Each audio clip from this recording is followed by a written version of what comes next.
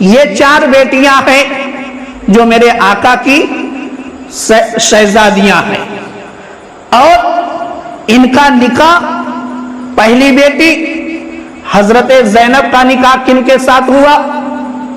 حضرت ابو العاص رضی اللہ تعالی عنہ کے ساتھ۔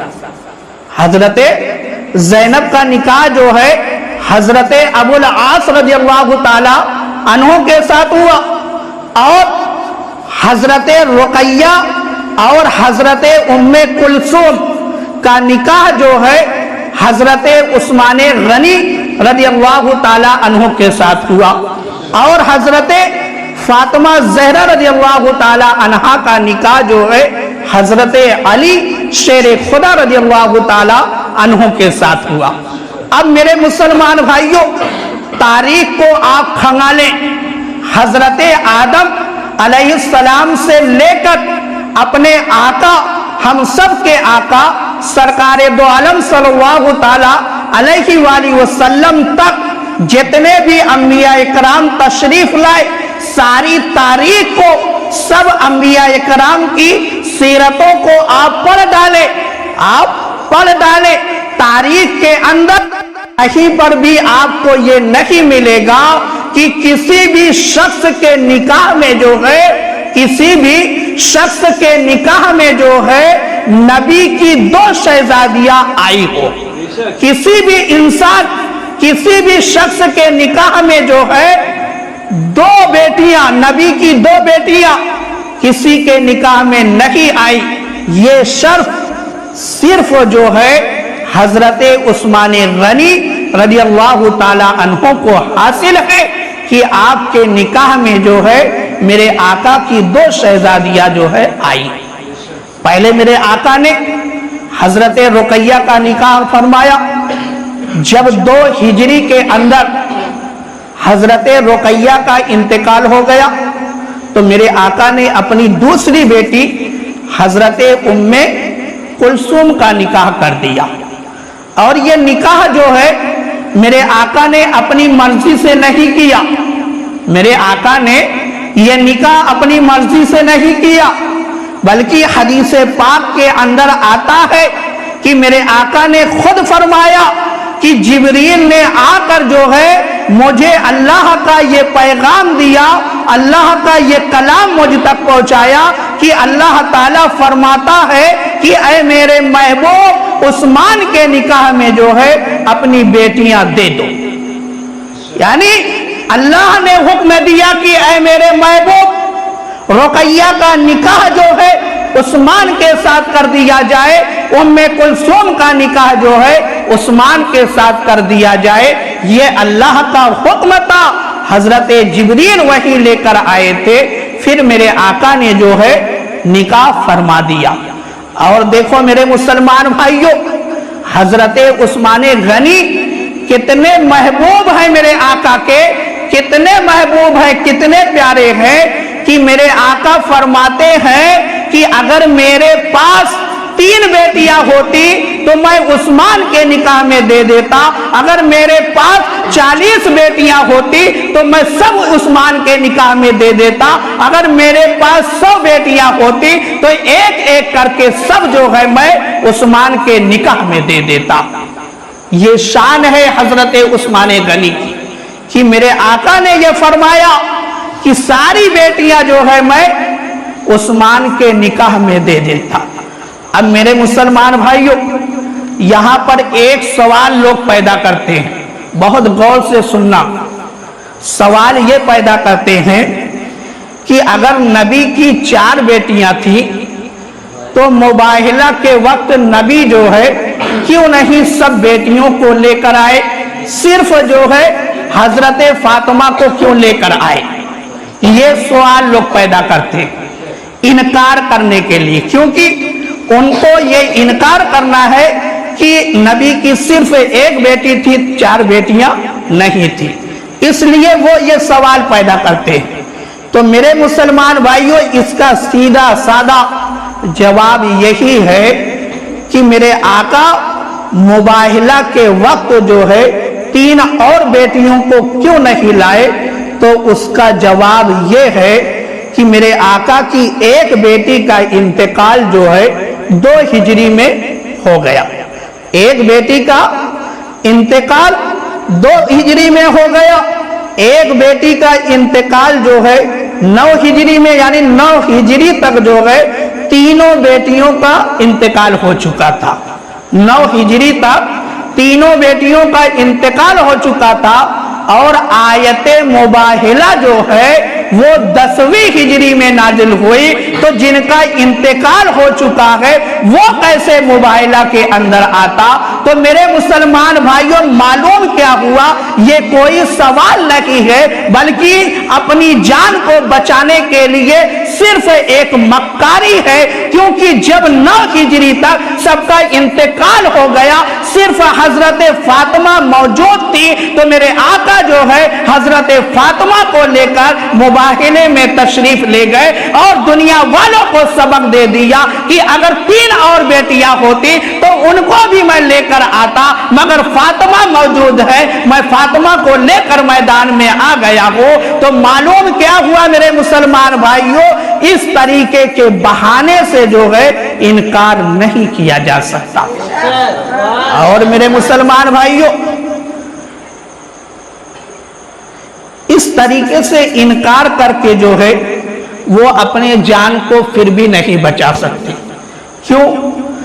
کیونکہ ان کے بڑے جو ہے وہ کچھ کہہ رہے ہیں، ان کے چھوٹے جو ہے وہ کچھ کہہ رہے ہیں، یعنی آپس میں اس طریقے سے تضاد پایا جا رہا ہے کہ نہ بڑا چھوٹے کی بات مان رہا ہے اور نہ چھوٹا بڑے کی بات مان رہا ہے۔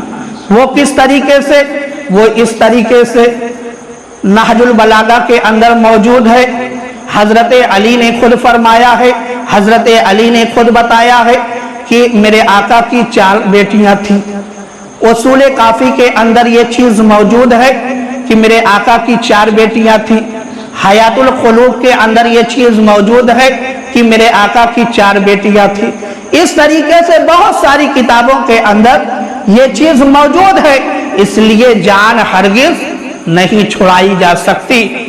اور ہم اہل سنت و جماعت کا یہی ماننا ہے کہ میرے آقا کو اللہ تعالیٰ نے 4 بیٹیاں عطا فرمائی تھی، جن میں سے 2 بیٹیاں حضرت عثمان غنی کے نکاح میں آئی۔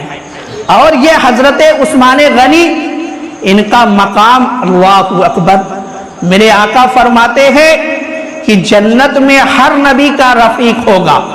میرے آقا فرماتے ہیں جنت میں ہر نبی کا رفیق ہوگا، دوست ہوگا، اور میرا رفیق، میرا دوست جو ہے عثمان بن عفان ہوگا۔ میرے آقا نے فرمایا کہ جنت کے اندر اگر کوئی میرا دوست ہوگا، میرا رفیق ہوگا، تو وہ میرا عثمان ہوگا، عثمان بن عفان ہوگا۔ اور دیکھو میرے مسلمان بھائیوں، ہم لوگ اپنے مقدر پر ناز نہ کرے تو کیوں نہ کرے، میرے آقا نے پہلے ہی فرما دیا ہے کہ حضرت عثمان غنی کی شفاعت سے جو ہے 70,000 لوگ ایسے جنت میں جائیں گے کہ جن کے اوپر جو ہے جہنم واجب ہو چکی ہوگی۔ میرا مولا پروردگار جو ہے حضرت عثمان غنی کی شفاعت سے 70,000 لوگوں کو جو ہے بغیر حساب و کتاب کے جنت میں داخل فرمائے گا۔ یہ شان ہے حضرت عثمان غنی کی۔ اور یہ حضرت عثمان غنی میرے آقا کی بارگاہ میں کتنے مقبول ہیں، ایک حدیث پاک صرف اور سناتا ہوں۔ ترمذی شریف کے اندر جو ہے یہ حدیث پاک موجود ہے کہ ایک مرتبہ جو ہے میرے آقا سرکار دو عالم صلی اللہ تعالی علیہ وآلہ وسلم کی بارگاہ میں ایک جنازہ لایا گیا۔ کس لیے؟ نماز جنازہ پڑھانے کے لیے۔ جب وہ جنازہ لایا گیا تو میرے آقا نے فرمایا کہ میں یہ جنازہ جو ہے اس کی میں نماز جنازہ، اس میت کی میں نماز جنازہ نہیں پڑھاؤں گا۔ اب صحابہ کرام پریشان ہو گئے کہ آخر اس سے پہلے کبھی ایسا معاملہ تو ہوا نہیں، جس کا بھی جنازہ آتا تھا میرے آقا پڑھا دیتے تھے۔ تو صحابہ کرام نے پوچھا کہ یا رسول اللہ آخر وجہ کیا ہے؟ آخر آپ نے کیوں انکار کر دیا کہ اس شخص کی نماز جنازہ میں نہیں پڑھاؤں گا؟ تو میرے آقا نے فرمایا کہ یہ شخص جو ہے میرے عثمان سے بغض رکھتا تھا، یہ شخص میرے عثمان سے بغض رکھتا تھا، دشمنی رکھتا تھا، اس لیے میں اس کی نماز جنازہ نہیں پڑھاؤں گا۔ تو معلوم کیا ہوا کہ جس کے سینے میں، جس کے دل میں بغض عثمان غنی ہوگا، بغض عثمان غنی ہوگا، اس کی طرف نظر تو دور ہے، میرے آقا اپنا چہرہ بھی نہیں کریں گے، اس کی شفاعت تو دور کی بات ہے۔ میرے مسلمان بھائیوں، اللہ کا شکر ہے کہ ہم اور آپ کے دل میں عثمان غنی کی محبت ہے، ہم ان سے محبت کرتے ہیں، سچی پکی محبت کرتے ہیں، اور یہ امید رکھتے ہیں کہ اللہ تعالیٰ جو ہے اپنے محبوب کے فرمان کے صدقے ہم اور آپ کو جو ہے ضرور فائدہ پہنچے گا محبت عثمان غنی کا۔ اب حضرت عثمان غنی کی جو شہادت ہے، جیسے مظلوم کربلا حضرت امام حسین ہے، مظلوم کربلا حضرت امام حسین ہے، اور مظلوم مدینہ حضرت عثمان غنی ہے، مظلوم مدینہ حضرت عثمان غنی ہے۔ کربلا کی سرزمین پر جو ہے 3 دن امام علی مقام کو بھوکے پیاسے رکھنے کے بعد شہید کیا گیا تھا، اور حضرت عثمان غنی کو مدینہ کے اندر 40 دن تک جو ہے بھوکا پیاسا رکھنے کے بعد شہید کیا گیا۔ 40 دن آپ کے گھر میں جو ہے آپ کو گھیر کر رکھا گیا، نہ آپ کے گھر کے اندر جو ہے پانی جانے دیا جا رہا تھا، نہ دانا جانے دیا جا رہا تھا۔ بلوائیوں نے اس طریقے سے، سبائیوں نے اس طریقے سے جو ہے حضرت عثمان غنی کے گھر کو گھیر رکھا تھا کہ نہ کوئی صحابی جو ہے وہاں تک پہنچ پا رہا تھا، نہ اور کوئی جو ہے وہاں تک پہنچ پا رہا تھا۔ اس طریقے کا ماحول مدینے کے اندر بنا دیا گیا تھا کہ جو ضعیف قسم کے لوگ تھے وہ ڈر کے مارے جو ہے اپنے گھر سے باہر نہیں نکل رہے تھے۔ معلوم ہے یہ بلوائی کون تھے، یہ سبائی کون تھے؟ یہ ایک یہودی عبداللہ بن سبا گزرا ہے، جس نے جو ہے بظاہر دکھانے کے لیے اپنے آپ کو مسلمان ظاہر کیا، مگر حقیقت میں جو ہے وہ یہودی تھا، یہودی ایجنٹ تھا۔ یہودی تعلیم کو عام کرنے کے لیے اس نے جو ہے مسلمانوں جیسا لباس بنایا تھا، اپنے آپ کو مسلمانوں جیسا ڈھالا تھا۔ اسی کی ساری کارستانی یہ تھی کہ اس نے جو ہے ایک بھاری اجتماع، بھاری جماعت کو جو ہے جمع کر لیا تھا، اور جمع کرنے کے بعد جو ہے حضرت عثمان غنی کے گھر کو گھیر لیا گیا، محاصرہ کر لیا گیا۔ اور جب ماحول بہت زیادہ گرم ہو گیا تو اب دیکھو میرے مسلمان بھائیوں، حضرت علی رضی اللہ تعالی عنہ نے اپنے دونوں شہزادے حضرت امام حسن کو اور حضرت امام حسین کو جو ہے تلوار دے کر حضرت عثمان غنی کے دروازے پر کھڑا کیا تھا۔ ان کی یہ ڈیوٹی لگا دی تھی کہ کوئی بھی شخص جو ہے عثمان غنی کے گھر کے اندر نہ داخل ہونے پائے۔ اور اس طریقے سے مضبوطی کے ساتھ یہ دونوں لاڈلے بیٹے حضرت علی کے شہزادے حضرت امام حسن اور حضرت امام حسین نے پہرا دیا کہ آخری دم تک جو ہے بلوائیوں کی یہ ہمت نہ ہوئی کہ وہ دروازے سے داخل ہو کر حضرت عثمان غنی تک چلے جائیں۔ اور میرے مسلمان بھائیوں، پیچھے سے داخل ہوئے تھے بلوائی، یعنی آپ کے مکان کے پیچھے سے جو ہے داخل ہوئے۔ جب داخل ہوئے ہیں اس وقت جو ہے حضرت عثمان غنی روزے کی حالت میں تھے، اور آپ جو ہے قرآن مجید کی تلاوت کر رہے تھے۔ ایک بلوائی نے جو ہے ایک راڈ کے ذریعے سے آپ کے سر پر اس طریقے سے مارا کہ خون کا فوارہ جو ہے نکل آیا۔ جب ایک بلوائی نے پھر تلوار چلانے کی کوشش کی، آپ تلوار روکنے کے لیے آپ نے اپنے ہاتھ کو اٹھایا۔ ہاتھ کا اٹھانا تھا کہ وہ ہاتھ جو کاتب وحی یعنی وحی کو لکھا کرتا تھا، قرآن مجید کو تحریر کیا کرتا تھا، وہ ہاتھ جو ہے شہید ہو گیا۔ اور یہی تک ظلم نہیں کیا، بلکہ جب آپ کا ہاتھ شہید ہو گیا، ایک بلوائی جو ہے کود کر آپ کے سینے پر چڑھ جاتا ہے اور خنجر لے کر جو ہے بار بار آپ کے سینے پر وار کرتا رہا، یہاں تک کہ میرے مسلمان بھائیوں وہ خون کا چھیٹا جو ہے قرآن مجید کے اوراق پر آتا ہے، اور جیسا کہ میرے آقا نے پہلے فرما دیا تھا کہ عثمان اس طریقے سے شہید ہوگا، اسی طریقے سے جو ہے حضرت عثمان غنی کی شہادت ہوئی کہ حضرت عثمان غنی کو جو ہے مظلومیت کے حالت میں جو ہے آپ کو بھوکا پیاسا رکھ کر شہید کر دیا گیا۔ انا للہ و انا الیہ راجعون۔ اب یہی تک معاملہ نہیں، یہ سبائی جو آئے تھے، یہ بلوائی جو آئے تھے، ان کا دعویٰ کیا تھا؟ ان کا دعویٰ یہ تھا کہ ہم حضرت علی سے محبت کرتے ہیں۔ پوائنٹ نوٹ کر لیں، ان کا دعویٰ کیا تھا کہ ہم حضرت علی سے محبت کرتے ہیں اور ہم یہ چاہتے ہیں کہ حضرت عثمان غنی کو جو ہے خلافت کے تخت سے ہٹا کر حضرت علی کو بٹھایا جائے، حضرت علی کو بٹھایا جائے، یہ سبائیوں کا دعویٰ تھا۔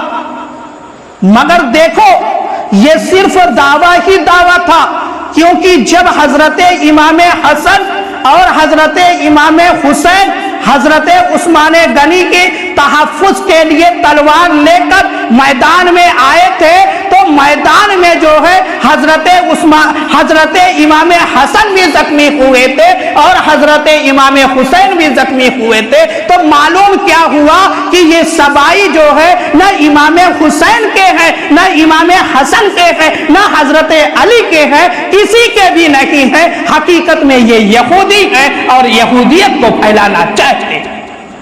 اور یہی مکاری یعنی یہ جو دکھانے والی محبت ہے یہی سے شروع ہوتی ہے، یعنی دعویٰ تو کچھ، حقیقت کچھ اور، دعویٰ بہت بڑا مگر حقیقت کچھ اور، یہی سے یہ فریب شروع ہوا۔ آخر میں یہاں تک کہ امام حسن کے ساتھ بھی اسی طریقے سے لوگوں نے دھوکہ کیا، دعویٰ کیا، دکھاوا کیا، مگر آخر میں وہ بھی شہادت کا جام نوش کر لیتے ہیں۔ اسی طریقے سے حضرت علی کے ساتھ بھی ہوا، امام حسین کے ساتھ بھی ہوا۔ سب نے جو بھی میدان میں آئے تھے مقابلے میں، سب نے پہلے یہ دعویٰ کیا کہ ہم حضرت علی سے محبت کرتے ہیں، ہم امام حسن سے محبت کرتے ہیں، امام حسین سے محبت کرتے ہیں، مگر آخر میں وہی تلوار لے کر سامنے آئے تو معلوم کیا ہوا کہ روئے زمین پر ایک قوم ایسی ہے جو صرف دکھاوے کے لیے محبت کرتی ہے، خود کو اپنے آپ کو محب علی کہلاتی ہے، مگر حقیقت میں وہ محبت کرنے والی جماعت نہیں ہے۔ میرے مسلمان بھائیوں، تاریخ بہت لمبی ہے، آپ تاریخ عبداللہ بن سبا کی تاریخ کو پڑھیں، آپ کو اس کے عقائد، اس کی تعلیمات، اس کا مشن جو ہے سب آپ کی سمجھ میں آئے گا، اور حقیقت بھی آپ کے سامنے آ جائے گی کہ جو اہل سنت آج اپنی مجلسوں میں بتاتے ہیں وہ غلط نہیں بلکہ حقیقت کی عکاسی کرتے ہیں۔ تاریخ طبری جو ہے اس معاملے میں بہت آگے ہے، آپ اس کا مطالعہ کریں، انشاءاللہ بہت علم حاصل ہوگا۔ اللہ تعالیٰ کی بارگاہ میں دعا ہے کہ مولا ہم سب کو عمل کرنے کی توفیق عطا فرما۔ وآخر دعوانا الحمدللہ رب العالمین۔